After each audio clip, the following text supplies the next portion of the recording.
અંકિત, મારા કાકાના છોકરાના મેરેજ છે ને, તો એક ડ્રેસ લેવા જાવો છે. પૈસા આપો ને. કેટલા લેવા છે ડ્રેસ? એક ડ્રેસ લેવો છે. એક જ લેવો? તો માંડવાના દિવસે શું પહેરીશ? હાલ, બે ડ્રેસ લઈ લે. જા, ખુશ ને? પપ્પા એક વાત કહું? બોલ ને બેટા.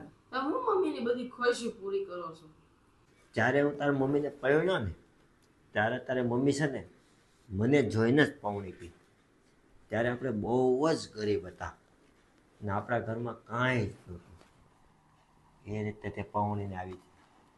અને જ્યારે જરૂર પડતી ને ત્યારે એના ભેગા કરેલા પૈસા હોય ને તેમાંથી લઈને મને આપતી. ક્યારેક હું કમાઈને આવું, કાંઈ ન મળ્યું હોય ને તો પણ એમ કહેતી, ચાલો આપણે થોડુંક ખાઈને ચલાવી લઈશું. એ રીતે અમે ચલાવ્યું છે. ક્યારેક તો અમારી પાસે ભાડા ભરવાના પણ પૈસા નહોતા. એવી રીતે અમે ચલાવ્યું છે. અને બહુ જ મને એને સાથ આપ્યો છે.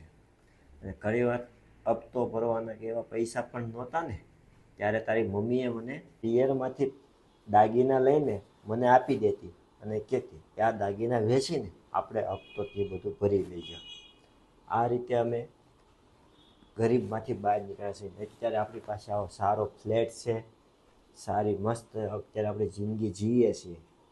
એટલે ત્યારે તારી મમ્મીએ મને એટલો દુઃખમાં ભાગ આપ્યો છે તો અત્યારે આપણી પાસે સુખ છે તો તારી મમ્મીને આપણે પણ સુખી રાખવી જોઈએ. એટલે એની રીતે એને પણ હવે આપણે મોજ કરાવવી છે. એને એવું લાગવું ન જોઈએ કે આપણે હજી દુઃખમાં છીએ. બરાબર.